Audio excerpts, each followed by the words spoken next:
Hey everybody, Ryan here. The Owen Hart Foundation Tournament started this past Sunday at AEW Dynasty. Just like last year, the winner will be facing the men's and women's champions respectively at All In. So we have to keep an eye on who is holding the belts when gaming out how the tournament will be going. With the tournaments now started, I think it's a lock that Jon Moxley will still be champion by then. I don't see him losing the belt at Double or Nothing or anytime otherwise soon.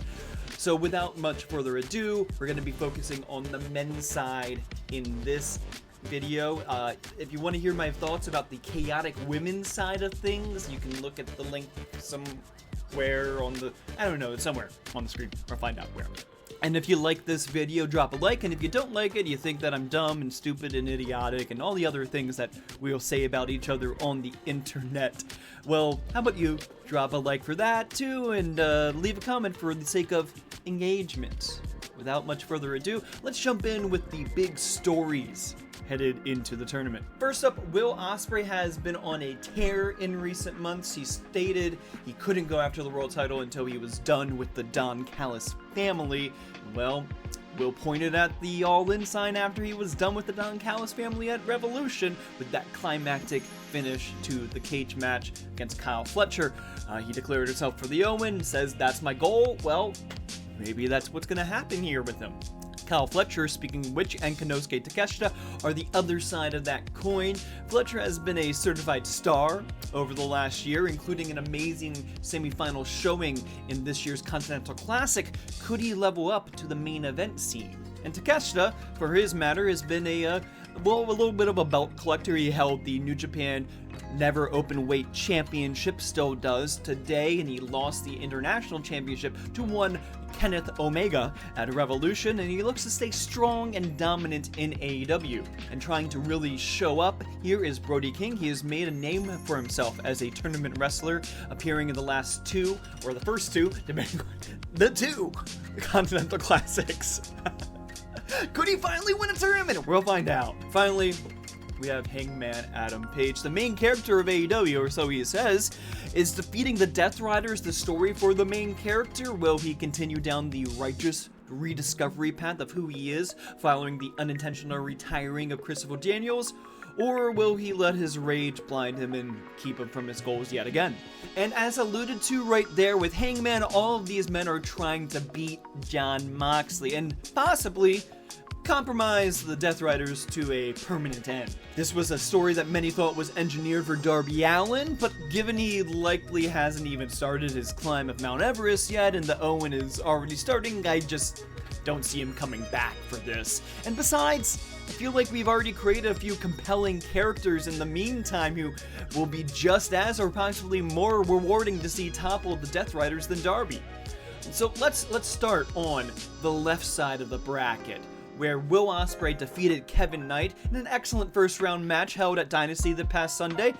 This was a slot intended for the Switchblade Jay White, who unfortunately injured his hand. It seems that he may have been laying the seeds for a heel turn here, and hopefully we'll see him back. Knight then had to show up even more. He not only had to showcase himself, but now on a pay-per-view, and well, also opening up a pay-per-view and replacing Switchblade Jay White. He was no chump on his own. Ospreay picked up the win, as one would have expected, even if it was Jay White. And then the other match on this side is Brody King versus Konosuke Takeshita, and I love Brody King, don't get me wrong, but this feels like it's pretty much a gimme. Takeshita should win this one to set up a rematch of one of AEW's new classic rivalries. And now on the other side of the bracket, we already saw Mark Briscoe versus Kyle Fletcher at Dynasty in another fantastic chapter in their rivalry. I've seen some people surprised that it was on the pay-per-view, but I think those questions were quelled when they had one of the best matches of the evening, with nice moments of comedy mixed in with the chair spot. Fletcher picked up the win as expected, and he'll face the winner of Hangman Adam Page versus the wild card.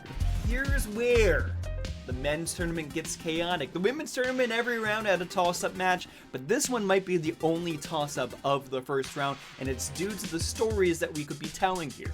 Regardless of who is the wild card, Hangman is going through a bit of a patch here. He seemed to be backsliding on his development by going after Swerve again on his crusade to never let him win the championship, until Swerve said that he deserved his childhood home being burnt down. That short-circuited Hangman there. When Hangman finally came out to interfere in the Jon Moxley versus Swerve Strickland match at Dynasty, he seemed conflicted until, well, the Death Riders made his choice clear of who to be hitting. They suspected Hangman was going to go after Mox, and so Hangman went after Mox. Now he should clearly have his sights set on Mox and the Death Riders and ending them. Who else came out during the interference cavalcade? Why, it was Hanger's old pals, the Young Bucks, who on Wednesday in Baltimore, they said that they did it all for Hangman, which of course is a lie. This is where this really kicks into gear of maybe Hangman won't win the first round match. Now the wild card could be Josh Alexander, who has signed with AEW already and is expecting to debut shortly, but I 100% would expect Hangman Adam Page to win that matchup. He'll make Josh look fantastic, and Josh is easily capable of that. Check out his match versus Ospreay from TNA last year if you haven't. But it then makes you question where Josh goes from here if he just loses his debut match. Even if it is to Hangman, who is, a world champion previously in his own right, one of AEW's big names. Now, another question here is, could it be Darby Allin? Well, it could be. But they'd have to delay that a bit, and that doesn't really seem to play into Hangman's story super well. So that brings us back to where I think the chaos lies. That's the Young Bucks helping the Death Riders. We have not seen the Elite for a while now besides Kazuchika Okada. Could it be Okada as the wild card? I mean, maybe, but I feel like we're laser focused on Kenny as his story there, albeit, of course, the story seems to now be tying together with the Death Riders arc, but I think that maybe that's more to set up a Anarchy in the Arena match at Double or Nothing, containing Kenny Omega and Okada, the Death Riders, Young Bucks, Swerve, etc., etc. And that leads us to the last member of the Elite who we have not seen in quite some time. It's Scapegoat Jack Perry, the former TNT champion who has kind of disappeared ever since he lost that belt to Daniel Garcia. Jack Perry's an interesting one because I think that it really plays into the story that they could be telling with the Owen Hart Tournament.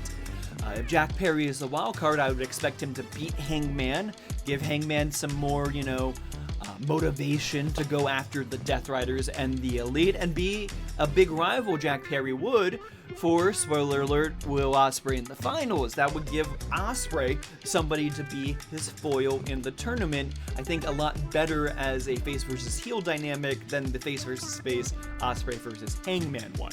So now that I've said all of the options for who the wild card could be, who do I think it will be? I'm going to go with Josh Alexander in his debut and Hangman picking up the win. While I think that Jack versus Ospreay final is interesting, I'm going with Occam's razor on this one. That gives us a semifinals of Ospreay versus Takeshita and Fletcher versus Hangman. As I alluded to now a few times, Ospreay feels like a lock for the finals. He pointed at the sign. He's one of AEW's biggest baby faces right now. It feels predestined. On the other side, I feel similarly about Hangman. Look, I said the men's tournament isn't as chaotic as the women's, and with the wildcard situation out of the way, I think Hangman wins in this semi-final match. Now, again, if Jack is the wildcard, I think he's going to the finals versus Ospreay. Regardless, sorry, Kyle, I don't think you're getting through on this one. Double or Nothing thus will be the Owen finals of Will Ospreay versus Hangman Adam Page. It's the quasi-white meat baby face versus the conflicted tweener face who isn't afraid to go into the dark.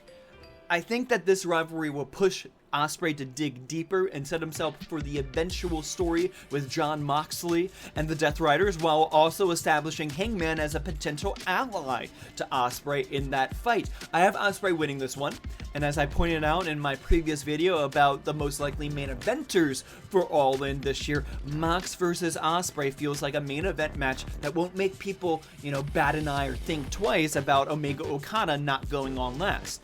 The two big men's matches at All In thus will revolve around the end of this Death Riders Elite storyline. Ospreay ending Mox's reign on one hand, and Omega ending Okada's on the other.